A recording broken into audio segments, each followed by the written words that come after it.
The 2025 baseball season has officially come to a close with a very theatric finish. When we look back on this season in years' time, we'll likely remember the postseason legends, iconic pitching performances, and the dominance of a back-to-back champion. But if your brain is wired like me, you might remember guys that were in random uniforms this year most of all. It's finally time for the long-awaited sequel, the Celtics Shaq pitching staff. If you didn't watch our position player list, you should go check it out because there are some crazy polls in that one. We're going to go through the last 30 years of baseball and look at the greatest phases of pitching that were in the weirdest places pitching. But really quick before we get started, a quick thank you to Nike for once again sponsoring today's video. Playoff baseball has officially winded down, but football's still going strong. NBA and NHL have launched their season, so if you're looking for amazing gear, check out the affiliate link down below. We'll start at the beginning of the 21st century with one of the most iconic pitchers of the era that preceded it. For 10 years, Doc Gooden was revered as one of the most electric pitchers in baseball. Debuting at 19 years old and winning the National League Rookie of the Year award, Gooden followed that with one of the best Cy Young campaigns ever in 1985, then followed that with a World Series victory in 1986. But the downturn of Gooden's prime directly coincides with him entering his 30s and departing from the orange and blue. From 1984 to 1993 with the Mets, Gooden accrued 42.2 wins above replacement, the fifth most of any pitcher in this window. From 1994 and beyond, he accrued just 6 wins above replacement and played for 5 different teams along the way. After finding minor success with the Yankees and Indians in the late 1990s, the 2000 season would be Gooden's last stop, and not exactly a pretty one at that. After just one start with the Houston Astros in the regular season, he was traded away to the Tampa Bay Devil Rays, meaning Gooden would return to his hometown and be afforded the chance to pitch in front of his family and friends. Unfortunately for Dr. K, his 8-start stint with his hometown team would not result in a storybook ending. Gooden was lit up for an ERA north of 6, allowing 14 home runs in just 36 2/3 innings of work. It was clear that the once electric arsenal that Gooden maintained was a distant memory, and it wasn't long before he'd bounce to a third team that season, eventually retiring in spring training of 2001, probably a year later than he actually should have. The Devil Rays actually wanted to keep him in the organization, just not as a player, but Gooden denied it, unsure if he was fooling himself or not, and now we know.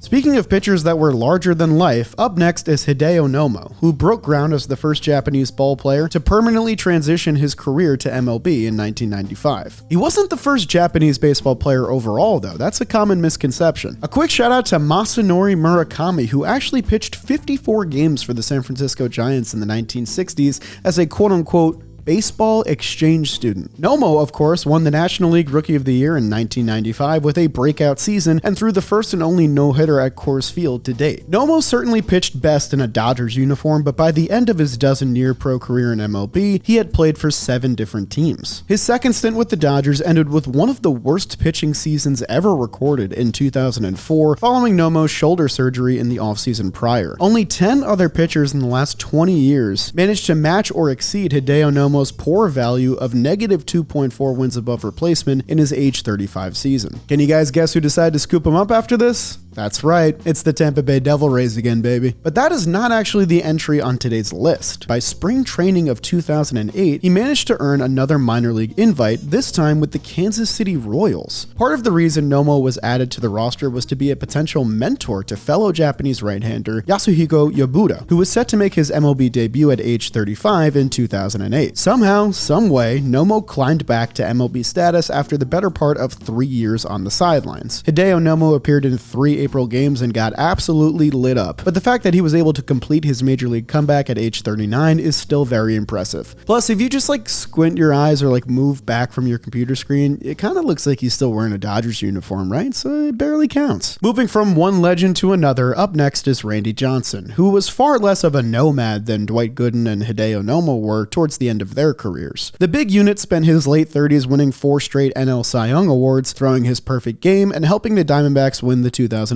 World Series. In his first season away from Arizona since 1999, Randy Johnson won 17 games in 2005 with the Yankees at 41 years old. This helped him surpass the 250 win threshold. But even as he progressed deeper into his 40s, Johnson continued to pitch, and the thought of joining the sacred 300 win club grew more realistic with each passing season. Randy Johnson eventually developed a desire to return to the West Coast after a death in the family in late 2006, to which the Yankees would honor. He spent both of of the next 2 seasons back with the Arizona Diamondbacks after an offseason trade. He spent the first of those 2 seasons sidelined with a back injury, but followed that with a season where he managed 30 starts. At age 45, the legendary southpaw was just 5 wins shy of achieving pitching immortality. And what a storybook ending it would have been for Randy Johnson to don the Arizona Diamondbacks uniform one last time and enter the 300-win club, a club featuring only 23 other pitchers in Major League history. But if that had happened, he wouldn't be in today's video, so where the hell did he go? Randy Johnson instead would enter his final season signing on with the San Francisco Giants. The 45-year-old could no longer overpower opponents and struggled out of the gate, pitching to a 6.86 ERA through his first 8 starts. But needing just 2 more wins to achieve baseball history, Johnson regained vintage form, allowing just 2 earned runs in 17 innings of work in his next 3 starts, leading to a rainy date in the nation's capital. Randy Johnson would take the mound against the team who succeeded the Montreal Expos, the organization that traded him as a 25-year-old 2 decades prior. Randy Johnson held those Nationals to a single unearned run in 6 innings of work, earning his 300th win in a 5-1 victory for the Giants. While his year-end numbers weren't anything to write home about, the stamp Randy Johnson left on the organization in his final season was greatly influential. San Francisco missed the playoffs that year but achieved their first winning season since 2004, and it was because many of their young players took a step forward, a lot of them attributing that to being teammates with Randy Johnson. Matt Cain, who made his first All-Star team in a breakout season, said much of his success was to Randy Johnson's wisdom. Tim Lincecum was implored by Randy Johnson not to settle for just 1 Cy Young, perhaps helping him to win a 2nd in a row. These Giants, of course, would go on to win their first of 3 World Series in the 2010s in the season that followed, off the back of their extremely talented pitching staff. But before we continue with today's video, I gotta shout out Arena Club for sponsoring today's video. Arena Club's original slab packs bring the thrill of ripping packs combined with the power to buy, sell, and trade all in one place. They're the most trusted name in the game, offering full transparency, showing you every card in the pack with the likelihood of pulling each one, so you know exactly what's available before you buy. From your digital showroom, you can trade, sell, retrieve, or auction your physical card from the Arena Club vault.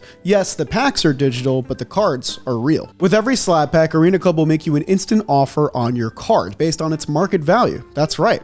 No guessing, no waiting. You'll get an instant offer based on the estimated fair market value, and you can accept it on the spot. Simple, fast, and risk-free. If this sounds good to you, you can get 20% off your first slab pack or card purchase by going to arenaclub.com/jollyolive and using promo code jollyolive right now. Take advantage of this offer today, and thank you to Arena Club for sponsoring today's video. Now let's get back to our video. And believe it or not, Randy Johnson is not the only Hall of Famer we're going to talk about on today's list. It's time to talk about America's favorite commentator. In the minds of all baseball fans, John Smoltz is pictured wearing a Braves uniform, and probably should have only ever worn that uniform. But in 2009, at 42 years old, Smoltz wanted to pitch for a 21st year, and the Braves were reluctant to grant him that opportunity. After continued success as both a starter and reliever in the back half of his career, a torn labrum at age 41 in 2008 likely should have been the end of a Hall of Fame career for John Smoltz. While the Atlanta Braves did make an offer to Smoltz to return for 2009, their final salary sat at $2 million,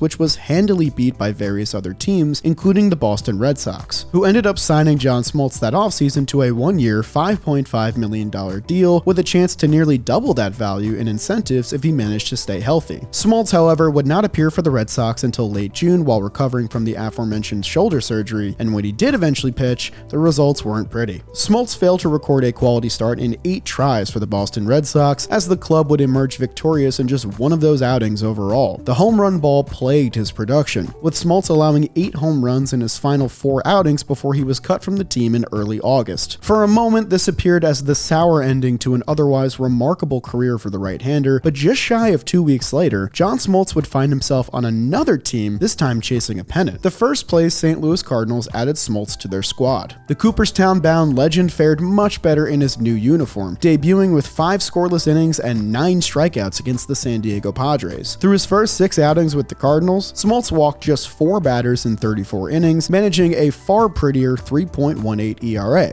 Smoltz even got a proper postseason send-off as well, pitching 2 innings of relief in the 2009 Division Series against the Dodgers and striking out 5 batters in the process. John Smoltz, in the aftermath, was of course incredibly thankful for the opportunity. In terms of the swan songs you'll see on today's list, this is one of the better stories purely in terms of on-field performance. A less pretty swan song happened 4 years later when longtime Houston Astros ace Roy Oswalt was fighting to cling on to his impressive career at age 35. After a decade with the Astros as one of the most underrated pitchers in the game, Oswalt was involved in a blockbuster trade with the Philadelphia Phillies, who fell short of claiming another World Series victory with a bolstered rotation that featured Oswalt, Roy Halladay, Cliff Lee, and Cole Hamels. After a step backwards in 2011, Oswalt signed on with the Texas Rangers for the 2012 campaign, another team with recent World Series play. But surprisingly, all he could manage was a mid-season minor league contract, one that was even a point of contention between team president Nolan Ryan and general manager John Daniels. We gotta let more former legends just become presidents of the team they played on. Evan Longoria, here's the keys to the race, man. Turns out the league was right to be bearish on the aging Roy Oswalt's outlook for 2012. He was roughed up in his early starts for Texas and only pitched mildly better once he was reduced to a bullpen role. He once again hit the market, and when the regular season got underway in 2013, he spent a lot of time tweeting. That is, until one day when he tweeted an exciting announcement. In early May, the Colorado Rockies came calling, and Roy Oswalt would once again contend for a roster spot. In his very first start, Roy Oswalt struck out 11 batters, only the 4th time in his career that he managed that many punch-outs in a game. But some defensive lapses allowed 4 runs to score, enabling the Nationals to run away with the win. Unfortunately for Roy Oswalt, that would be the story of his entire Rockies tenure in 2013. He only allowed 3 home runs in 32 1/3 innings, while managing a quality walk per 9 rate of 2.5. He was also striking out more batters than he had in years. And yet, he finished that final season with a lackluster 8.63 ERA. This came despite a fielding independent pitching mark of 3.08, a statistic that measures performances without influence of defense, meaning only strikeouts, walks, hit by pitches, and home runs are accounted for. According to Stathead, Roy Oswalt's 2013 season is the only such season with a disparity this massive between ERA and FIP in the past century of baseball, meaning that his historic rate of unluckiness probably spelled the end of his pro career. Not exactly the storybook ending that some of our other pitchers got in this video. After 9 years in the show, electric right-handed pitcher Tim Lincecum had already accomplished so much in so little time. Debuting at 23 years old, Lincecum won consecutive Cy Young Awards in his 2nd and 3rd seasons, then helped his San Francisco Giants win 3 World Series rings in 5 years once the 2010s decade was ushered in. Not to mention the 2 no-hitters he managed to throw along the way. But at age 31 in 2015, it finally appeared that the ticking time bomb that was Lincecum's violent delivery had finally caught up to him, as the 5'11" flamethrower could not seem to stay healthy. At the conclusion of that season, the Giants and Lincecum looked like they were going to part ways. Even with a degenerative hip condition, back issues, and various arm injuries throughout the years, there was still a market for Tim Lincecum's services ahead of the 2016 season. It ended up being the Los Angeles Angels who would emerge victorious, signing Tim Lincecum to a 1-year pact worth $2.5 million,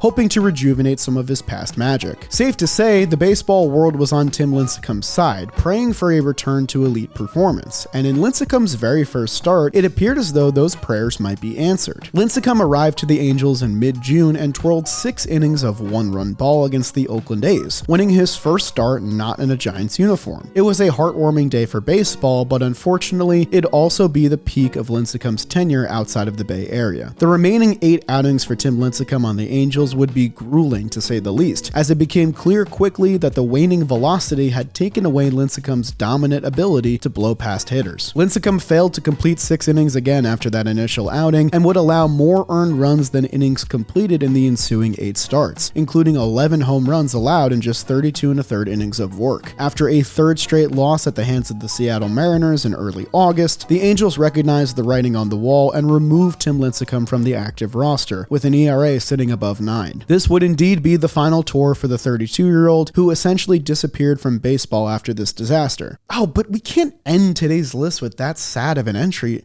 There's got to be another longtime San Francisco Giant that the Angels tried picking up at the tail end of his career and it just didn't work out at all, right?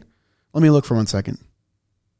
Yeah, got it. Yeah, we'll end today's list with another Angels reclamation project, a man who might not call it quits just yet. After his long-term contract with the Giants peaked in its first year, both Johnny Cueto and San Francisco were ready to end things following the 2021 campaign. After 8 wonderful years with the Cincinnati Reds, a World Series ring with the Kansas City Royals, and over $150 million earned in the show, nobody would have batted an eye if Johnny Cueto decided to hang up his cleats. But instead, his saga would continue for 3 more seasons after this as he approached his late 30s. Cueto put together a forgotten renaissance campaign with the 2022 White Sox, pitching his best season in years and eclipsing 150 frames for the first time since 2016, which was his last All-Star season. He tried to keep the mojo going with the Miami Marlins the next season, which seemed like a match made in heaven, but spent more time rehabbing injuries rather than on the bump. It looked like things were over for Cueto in 2024. That is, until the Los Angeles Angels came calling. They were in need of some starting pitching, and in one of the more underrated moments of the season, Cueto would return to the mound facing the Kansas City Royals. In his first start facing the team he won the World Series with, he would twirl a quality start, exiting to a roaring standing ovation. Though his stay would last just one more start beyond this, Cueto returning for an unlikely 17th year in the show was a crazy story when it happened. Even now, the Dominican legend has still not formally retired. He's just kinda lurking out there. But that'll do it for today's list. Let me know if I missed anyone down in the comments down below, and maybe we'll do a sequel to this video in the future. If you enjoyed today's video, make sure you leave a like on the video and subscribe to the channel. I know baseball season is over, but the content's still going to be coming, man. Baseball never sleeps. You're still going to get a video from me every week during the off season. But that'll do it for me in today's video, and I'll see you guys next time.